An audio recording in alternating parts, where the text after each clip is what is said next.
Alrighty, welcome to the assessment appeals. Oops, we lost one, okay. We'll formally call the meeting to order for a minute, and then we'll wait for him to come back. It is the bewitching hour, 1:30. There we go.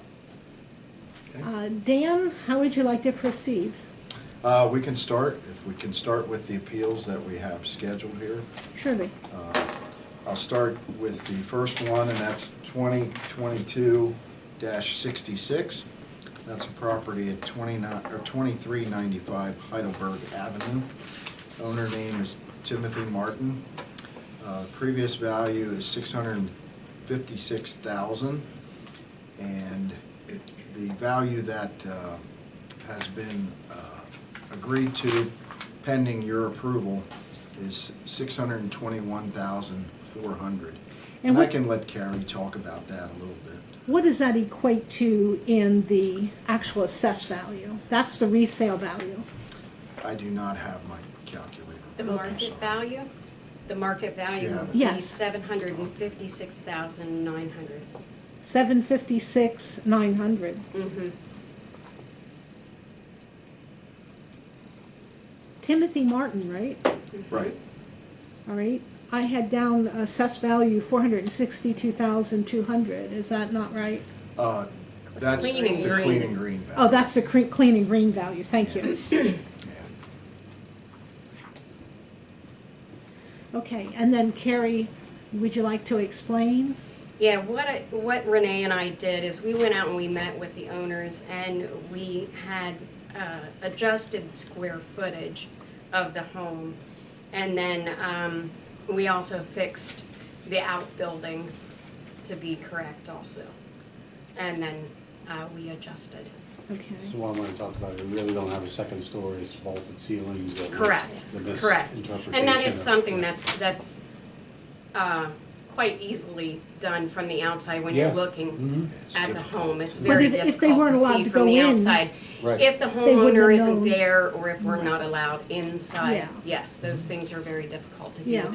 with So the it's roof nice that lines. they told us there's nothing inside and allowed you to verify that. Correct. Okay. Correct. Pictures too. Yes, they did. Did you have any further explanation of that's? it? No, Okay. no, with doing those adjustments, it brought it down to a value that the homeowner was okay with. Okay, and are there any questions? Commissioner Phillips, Commissioner Quinn? Is there a motion to approve the suggested value of $621,400? I also move. Second. Okay, thank you. Motion carries. And the next one, Dan? Next one is 2022-67, and that's at 136 Linda Way in Lebanon, owned by Haley Carangelo and Alan Wolf. Prior assessment was $383,600, and they agreed to a value of $356,900. And is there an explanation for that? Do you have the market value? Yeah, the market value comes out to $434,700 on that one, Okay. which comes in line with everything else in that, pardon me, in that development. Okay, what we did adjust there is to come in line with the comparable homes in the area there also, with the sales in the area, and also with the flood zone with her sewer, with the storm drainage in the back. We adjusted for that. When Renee and I went out, we realized that we needed to adjust for that. So it came in line with everything else. Any further questions from my colleagues? If not, is there a motion to approve the suggested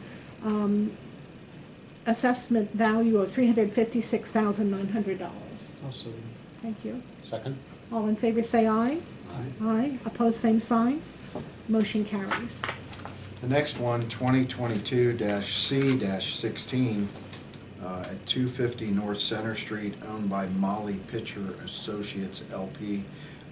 They're the apartments out in Fredericksburg. They indicated that they could not get their appraisal done in time, so we're going to reschedule that one for later this year. It'll probably be a couple months till I get enough together to bring that back. So. Right. You don't need formal action on that? Okay. And then the last one, 2022-68, 13 Blue Jay Way, owned by Ray Millay and Melissa Keelholz. They withdrew prior to, they had filed an appeal but withdrew it. So Withdrew. we don't need any decision on that one either, so. Okay, you don't need action on that one either then, okay. Is there anything else you have to bring to us today? I have 4 exemption requests. One being Cornwall Children's Center, and that's at 8 Keystone Drive inside the business park down off of State Drive there. They do child care services there. I've had Dave look at this for quite a bit of time now. They did send in, we went back and forth about getting information. We got some, then we needed more, and whatever. They have to meet the HUP test. Correct. And they do have a 501c3, but Dave and I, in discussions with this, talked about how does it not compete with other daycare centers, and they have that. It would give them an unfair advantage to they could have lower rates than other daycares like You Grow or whoever that have to pay taxes. So we, like I said, Dave went back and forth whether or not to make it or suggest it Recommendation, exempt or not. I, in good faith, I can't think I can request it to be exempt either. So we're recommending to deny it, and then if they want to go further with it, they'll file a court, and we can go that route. So they meet some of the boxes, but we didn't feel they met them all. So our recommendation would be to deny it. Commissioners, questions or motion? Actually, is there any, remember what I learned, the burden is on them, and that's what I'm saying. Have they made any effort to prove they're serving an underserved population, or people who can't afford daycare? Or? Well, what they've sent in was that they do offer discounts for the second and third child. They do offer discounts to employees, and I'm thinking that's not really what that means to me. That's not certain. That's not So- demonstrating serving a Right. need that again, or the Right. government would have to pick up. Yeah, they maybe partially do, but not fully in that respect, so. How about the, like the YMCA is big in that service, and they lease churches and other areas, you know, sprinkled around the county. Are they, And that's the problem, or I think the issue here was, they used to be inside of a couple of different churches. I think they were at the VA for a while in one of their buildings, and then they went out to Good Shepherd. Well, they were exempt when they were in there. Maybe they shouldn't have been, I'm not sure. that's where I'm going with that, yeah. At this point, we have not gone out and reviewed any of the ones that are in churches that lease the church to have that space. The churches, I think, that have daycares on their own, I think they probably should stand to be okay exempt. The ones that are leasing space to an outside company, it's kind of a gray area there, so. Well, the reason I'm asking also is because what if they are part of a church, but there's, you know, serving a population in the city of any parent that wants to pay, how would that be different in terms of getting an advantage over a for-profit You Grow or? The only thing with that is it would meet the mission aspects of a church. Okay. That they're providing this service to the community under a mission. Wow. And not paying any, they wouldn't be paying any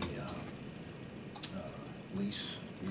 But amount. some of those daycares, I believe, do pay rent, if The you want to ones say so. out, yeah. And then that would cover any taxes, if there were taxes. Correct. And if the church is putting the money back into the church, perhaps they're not taxed on it.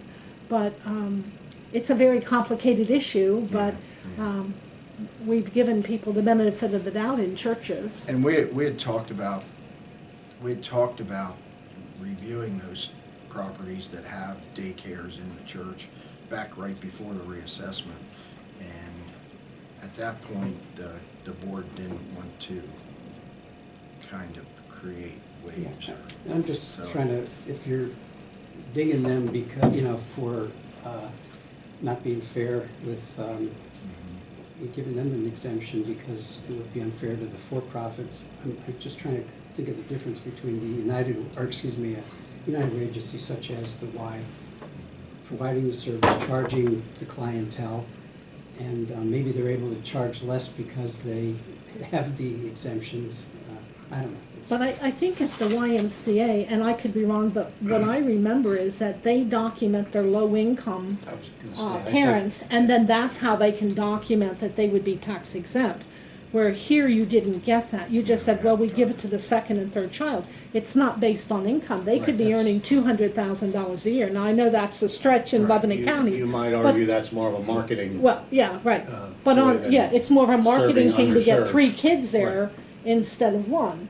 But when it's true need because of low income, the YMCA documents all those things. You could be a household income of 500,000 and get a discount for your Yes. second child. Yes. I mean, the only other thing I could do is maybe let them come in and Well, that's talk what I to you said guys earlier, if the you wanna burden of do proof that. is on them, so just Yeah. because they are 501c3 is good information, but again, they really need to demonstrate they're serving an And- underserved population. And the first step in that is satisfying Dave that the HUP test is met, and at this point, we don't have that.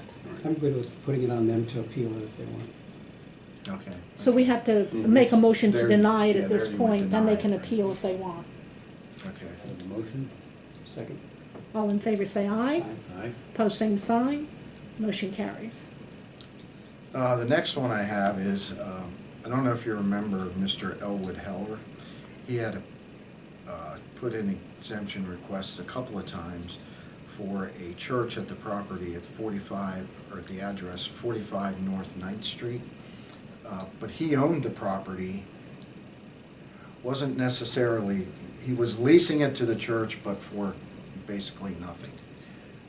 But when Dave was looking at it, I should say our solicitor was looking at it, we didn't feel that it was, he still would be leasing it to the church. If they were gonna go somewhere else, they would have to pay a lease somewhere else. So it's really, the guy owned the building. So he has transferred it to the Lebanon Independent Baptist Church now. This is after 3 or 4 years of back and forth with him. So Dave's looking at, that's good enough, it's time to approve it, so. So you're recommending approval on this Yep. one? Okay. Motion approved. Second. All in favor, say aye. Aye. Aye. Post same sign. Motion carries. Then I have County of Lebanon Transit Authority at 106 North Lincoln Street. They purchased a paved lot for storage of vehicles. It's municipal authority business. Generally, authorities don't have to come through. They automatically get put on. But I just wanted to bring it to your attention that Dave has given his recommendation of approval, so we can go through that route, so. You don't need an emotion on that one, or do you? We should, no. Okay. No, we can just put that one through. The last one is Jackson Township. They bought the Grumbine property out off of Fairlane Avenue. It had several buildings on it and then an old farmhouse. In discussions with Jackson Township and their attorney, they're not sure of the future plans for it. They think it's going to be used for the park that's adjacent to it, but they don't have any plans or anything drawn up or anything. They are going to be, the way it sounded, applying to get the house designated as a historical property, but they haven't really done anything yet with it. So solicitors suggesting to deny it. And so I started to look at some other properties in the county just to make sure we're kind of consistent. There's about 12 or 15 different ones that townships or the city owns or county owns that we pay tax on. And I kind of told the attorney that, but he's recommending to deny that until they have at least some plans in place. I would make a motion to deny that, but I would also make sure we send a message to them that if in fact it is gonna be used as an extension of the park, then it's gonna qualify. They come up with But plans or Under something. current circumstances, it does not. Right. And don't you have to go the step further than plans and actually do something to make it, The couple of the cases that I've seen on that, they've gone back and forth on that. So didn't get to the Supreme Plans. Court, huh?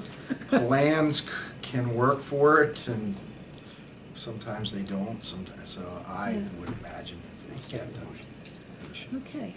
All in favor say aye. Aye. Opposed, same sign. Motion carries. Okay, that is it with the exemptions and the regular appeals. The other thing to bring up is I had put in the budget, because we've talked about this over the years, about maybe doing an appointed board rather than the 3 commissioners because of various conflicts of interest and maybe some other things that may come up during appeals and whatever. So I do have that in the budget. Kind of looking for direction from you guys. If you guys are interested in doing that, I would pursue trying to get some more information and see when you would be allowed to do that as far as timing during the year, or timing if it needs to be done right after an election, or if we can do it any time type thing. So that's, Madam Chairman, I have a question. Yes? I agree that we should pursue it and we should investigate the timing and so on.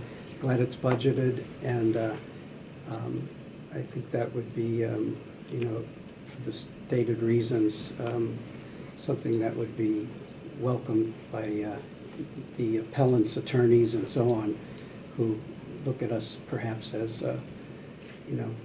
not an independent as maybe we should be perceived at least.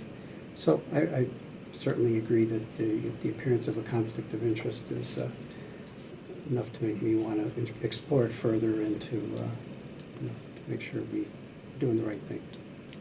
and I know what I would try to do with this is sort of like what I'm trying to do right now, is get several appeals, not hear them for just 1 or 2 in a month.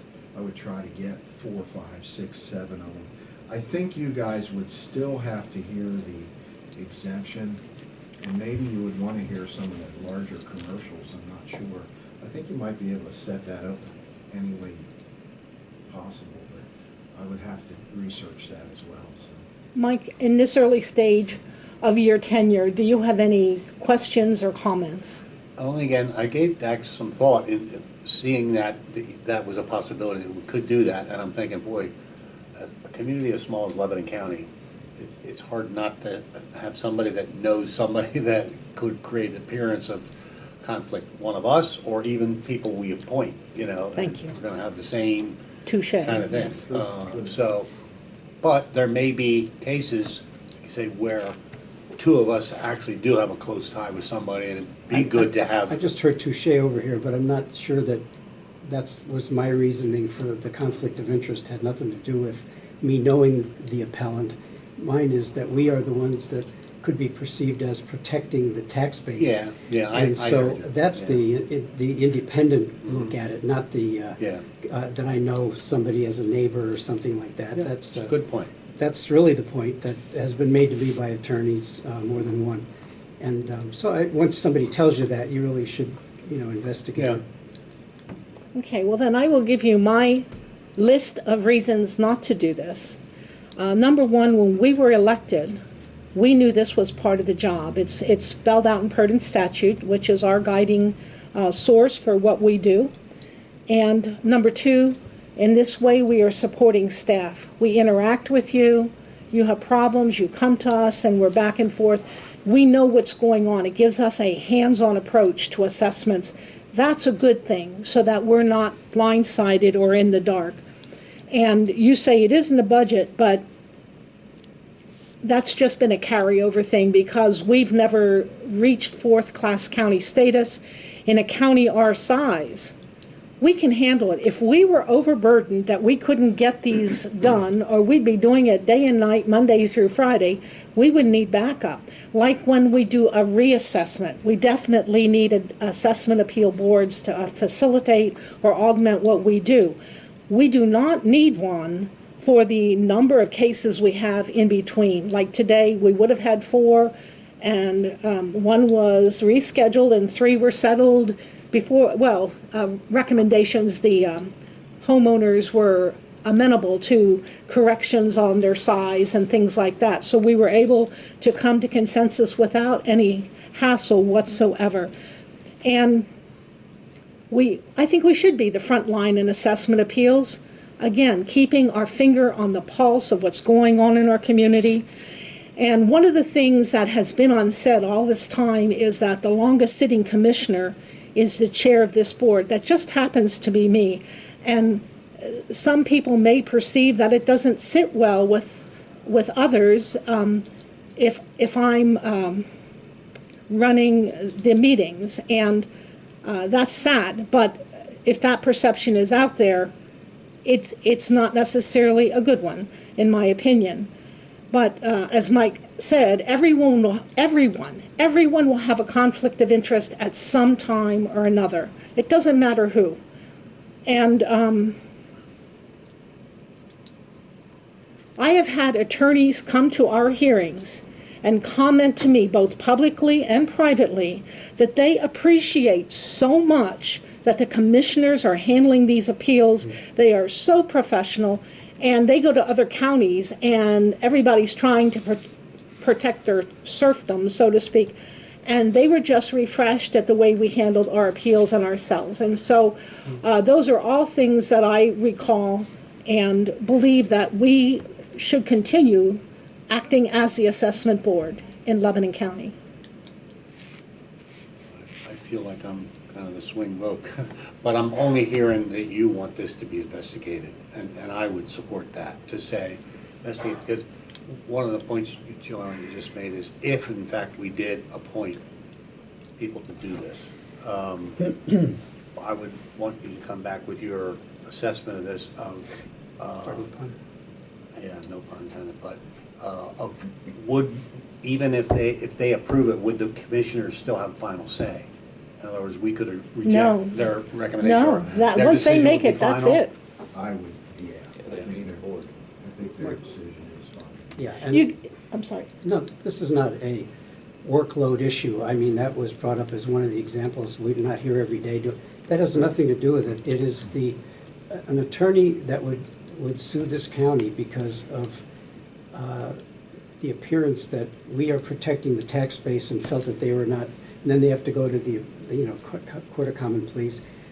Those are the kinds of things that have been brought to my attention. Nothing to do with that I'm not up to the workload, or I'm not, when I got in this, I knew that this was part of the deal.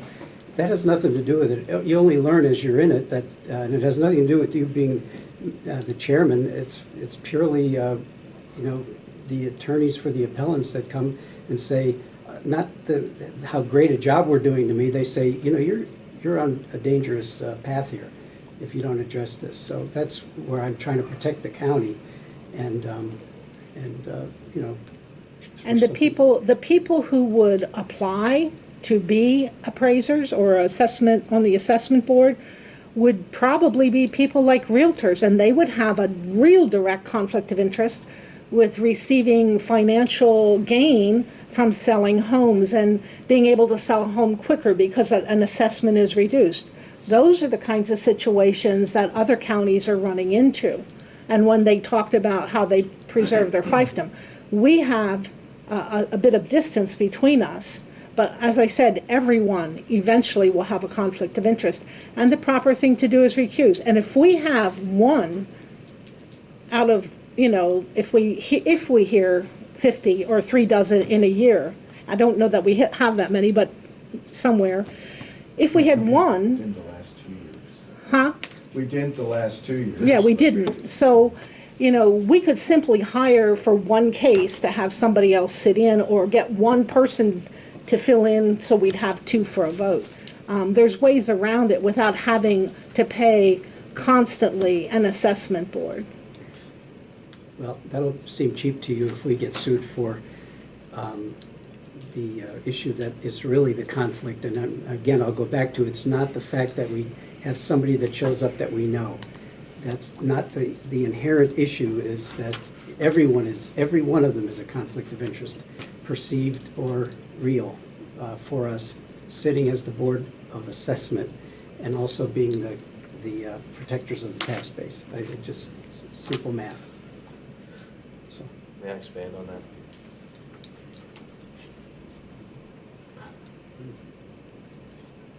Yes, Jamie?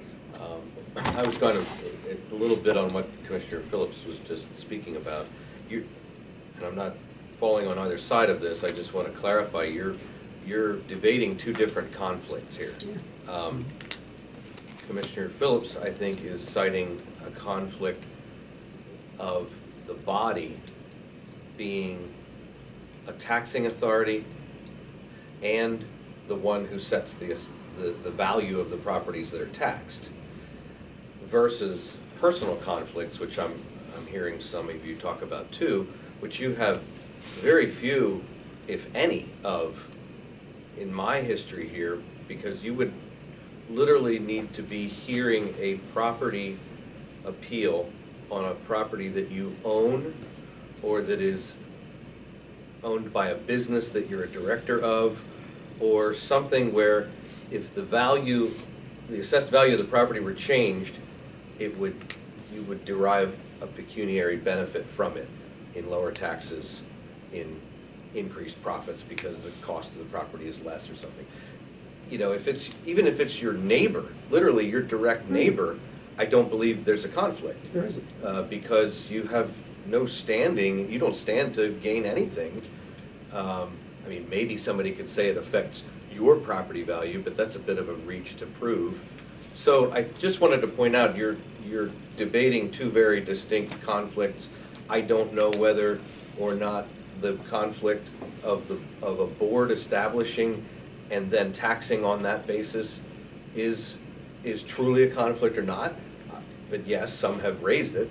But when it comes to the personal conflict, that's something totally different. That you'd have to have a direct benefit.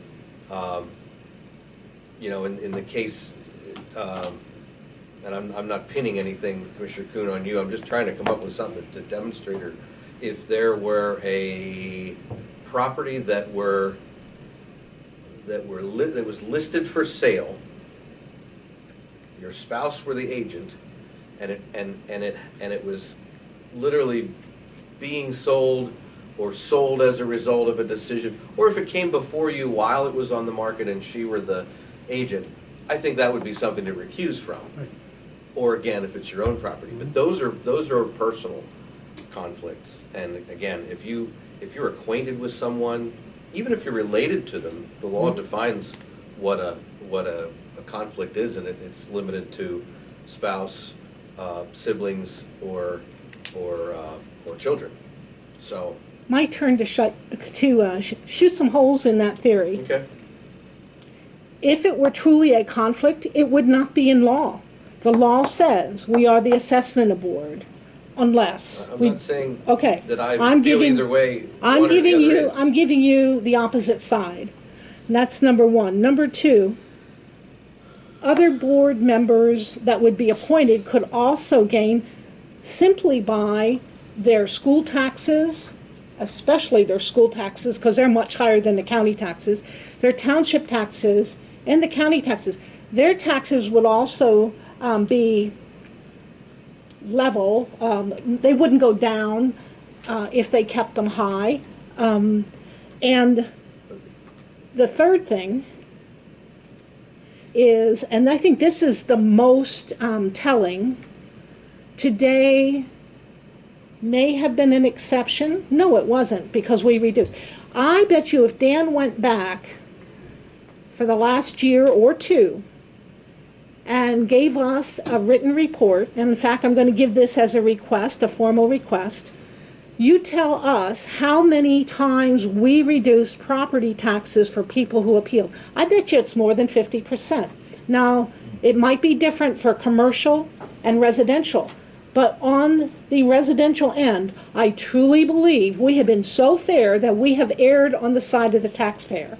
Doesn't mean they were happy when they left here. Maybe they were. But I truly believe that we have been super fair and reduced taxes wherever we can. So Dan, if you could get us that actual percentage, tell us how many appeals we heard last year, 20 and 21, and how many of those, maybe break it down between residential and commercial, how many we actually reduced in percentages, if that makes any sense. I would like to have those numbers. That would be more telling to me than anything else of the words that we said. May I speak to two of those? Pardon? May I speak to two of Sure. those? The first one you mentioned about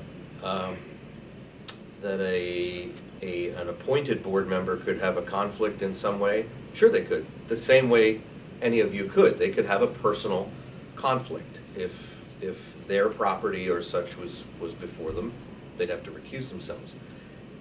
You said something in the way of that they could benefit from reduced township taxes. This board doesn't set millage. Millage would be an across-the-board change in the amount of tax that's paid. You're setting just per parcel the amount. So a decision by this board or any other board doesn't affect a whole township. So if someone that was appointed lives in North Lebanon Township and makes a decision on a North Lebanon Township property, it doesn't affect. Or you'd have to be recusing from West Lebanon, North Cornwall, and every city. But again, I take a look at South Anvil because the development that's going on along 422, there are farms there that have been sold or are being sold and converted into mega warehouses, whatever. They are paying taxes. We're talking huge numbers compared to what it was when it was a farm. And so we set the value based on what they're putting into the property, and then they want, tax breaks, and then they want to come in and appeal their taxes, and they obviously spent what they spent to build a place, but they want it less.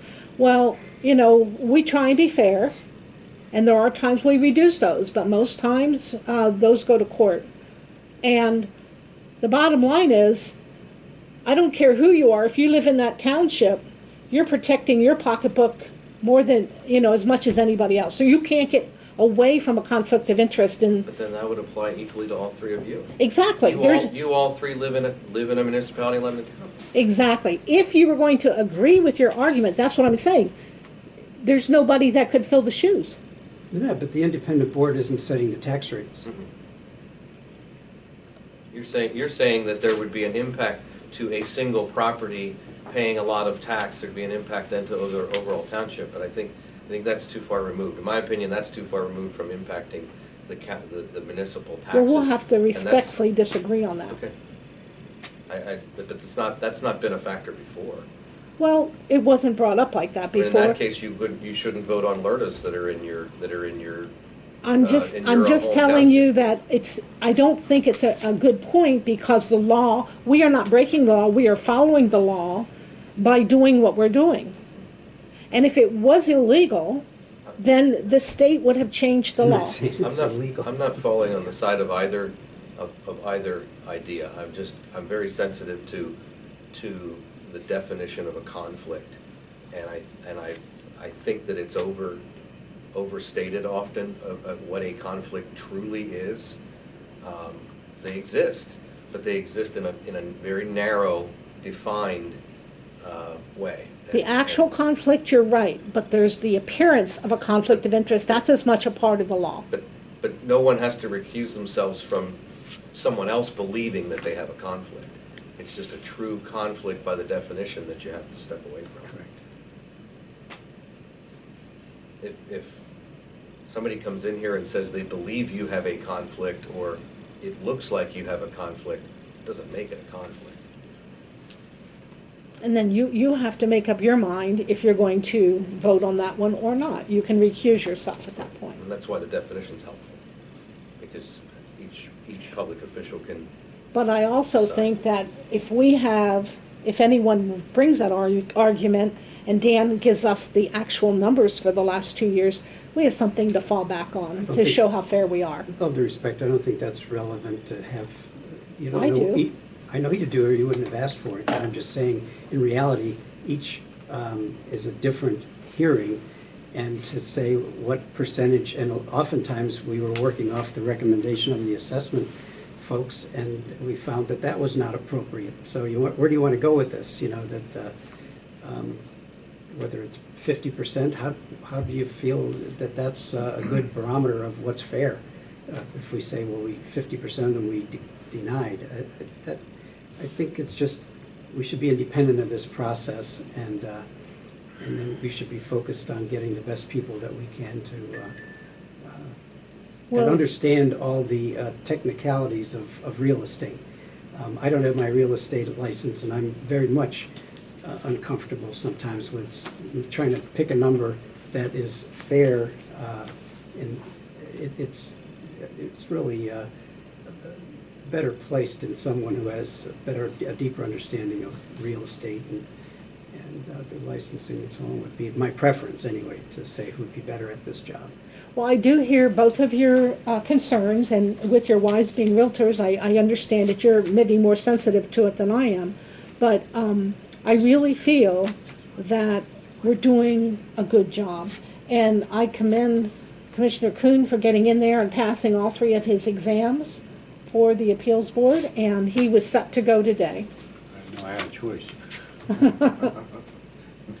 Dan, when you say it's budgeted, what's the budget amount? What are we talking about? I put in $6,000 for it, and basically that would be what I have done somewhat over the past couple of years, because we've talked about this before, is $100 a day or an afternoon is pretty much the standard, and that's why I would try to get 6 or 7, and that should cover us for the year for whatever we would hear. So might even be too much, but at least right now.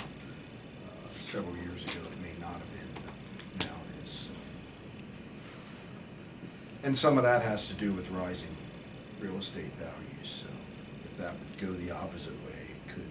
But from what I'm seeing, our common level ratio is going to change again this summer.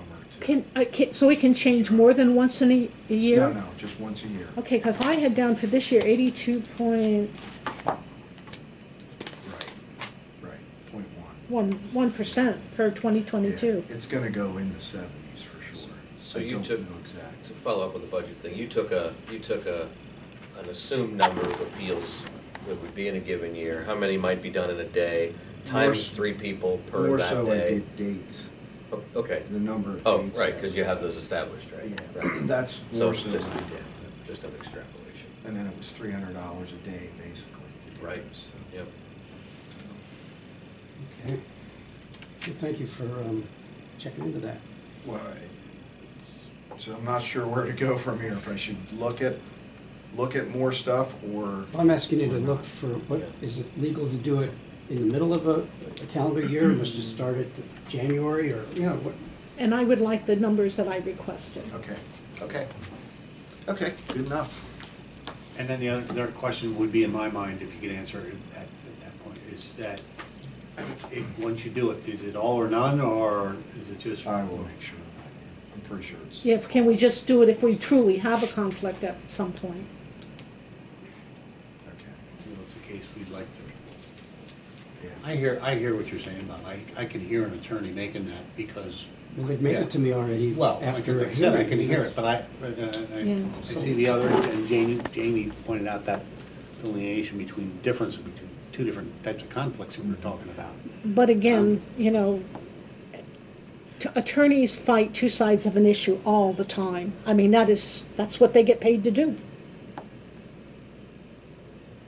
Okay, I will look into things. Is there any other business to come before the board? Not, is there a motion to adjourn? So moved. Second. Thank you.